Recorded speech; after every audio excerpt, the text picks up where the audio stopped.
para cortar el trapecio. Sí. ¿Sí? Acá tenemos entonces un juego de ciprés y un juego de palizano. Sí.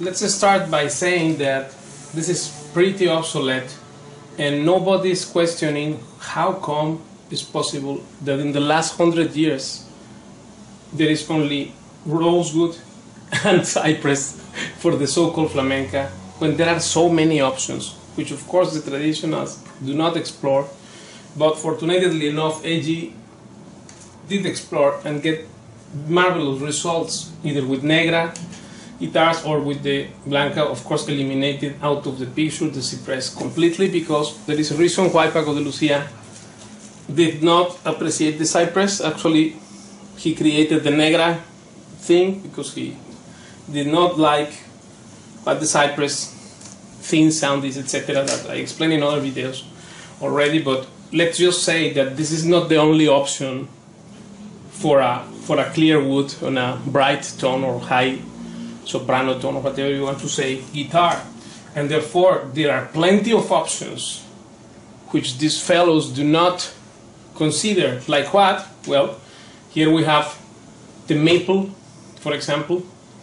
This is a sides of maple, and then the Manchurian ash. This is another thing. Fresno,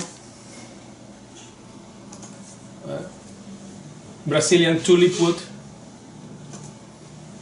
cherry, pink cherry, satin, west satin. Then here this is a cocobolo rosewood side with the white ebony back. And remember that the back has an important effect when these combinations happen as well. Then here, this is the opposite. This is a cocobolo rosewood back and the sides of persimmon. Then here is a Rio rosewood and Brazilian mahogany on the back. This is maple with cocos wood. Now cocos wood sides and maple back. Right. Cocos wood with white ebony with persimmon. Then purple heart with Australian eucalyptus sides. Now Australian eucalyptus sides with real rosewood. This is persimmon. This is Brazilian cocos wood. This is Brazilian rosewood. So which kind of rosewood also, because I don't see often this kind of sets, only in AG, right? Like this here, Bahia rosewood. Now this is a cocos wood. So this is the teak, the so-called teak wood, a very interesting wood also, this teak, T-E-A-K, right, with another tone. Then other type of different types of maple. This is Brazilian rosewood again, and then koa, Hawaiian koa, right, Hawaiian koa back and cocobolo rosewood sides, right. This is again cocos wood, Brazilian mahogany, and there are so many oven coal, clear oven coal, dark oven coal. So hello, yeah, we live in 2018, not in the 1920. So this guy remained stuck 100 years ago. And now let's continue, because now they will mention something about the thickness of the sides. Es común en muchas guitarras de flamenco, como esta que vos hiciste acá, que algunas de las medidas son un poco más angostas. Hay muchas guitarras flamencas más finitas y hay otras que no, que tienen la misma medida. So here he is saying that there are different sizes of this. This is also misinterpreted as if it is thick, the box, if it's thicker, then it's deeper sound. That is also not true. So let's prove these things here. I made a video on the Torres principle to show you how this guitar, which has maybe 8.5 or less than 9, actually, I don't know, 7.5 actually centimeters, this is ultra thin, does not necessarily mean that the tone will not be deep, right? Let's see how is that.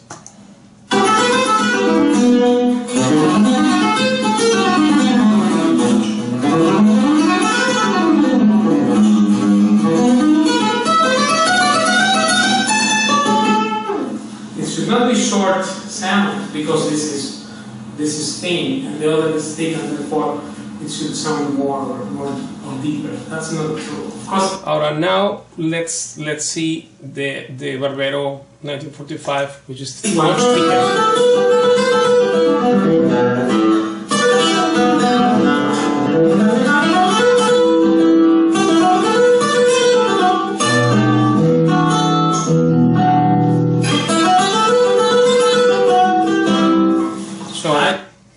Let's compare now the bass of the Barbero. Now the bass. This guitar is thick, probably 11 centimeters, so it has 3 or 4 centimeters more than the other. Now let's check the sound.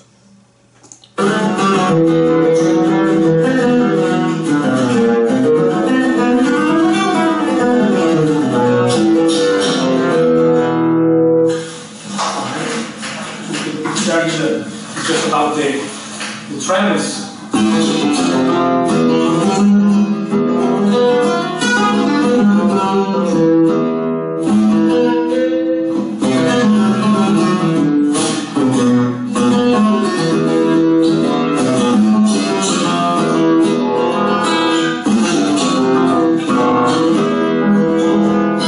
This here has more bass than the other and is the thinner one, but although it does not necessarily affect the tone, it could be also deep tone, even if thin box is there. Still, Paco eliminated this to start in the around 1968. He made Don Faustin to make a guitar of 12 centimeters thick, because this is another thing which Paco eliminated after all. So here we can see Paco playing with the guitar, which is 12 centimeters. Look how thick is this thing. 12 centimeters thick. It's ultra thick. It's more thick than the classical ones. Right? And it has very deep tone, because Paco wanted to get away from the prototype of Cypress thing, which is what this Argentinian luthier is describing.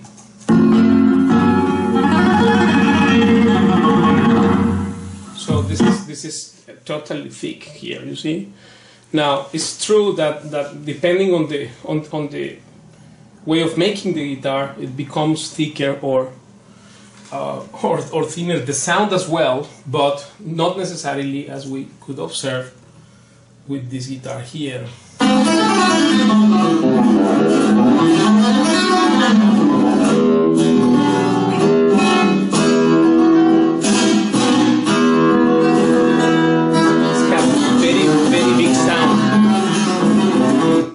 Very big.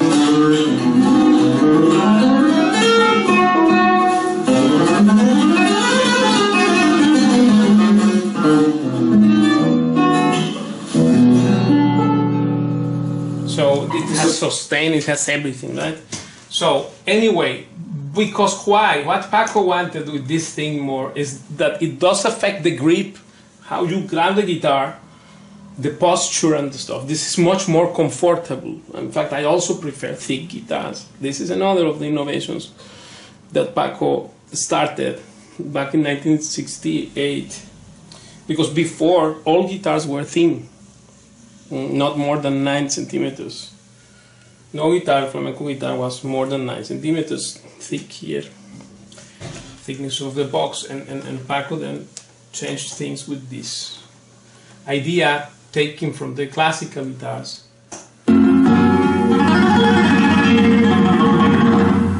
So then what happens with the posture? This is important, where you rest your forearm, and that, because of the thickness, it does affect the playability, because of the comfort that a thicker box has, right?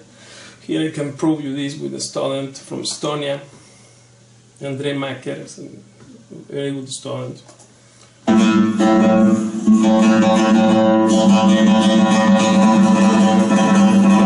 Resting here.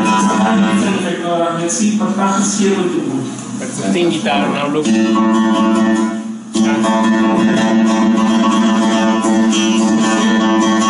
There is a difference now, try to go fast and see.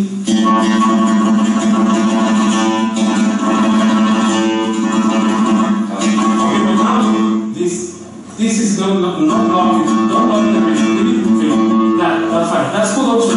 Here you can sign that in the but there we are dancing in the air.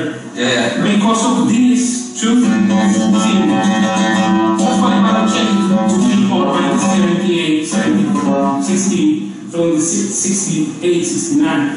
When the first instrument for me, that was there. Because of this thing, because this plus the big organ gives you kilogram plus the 62 millimeter.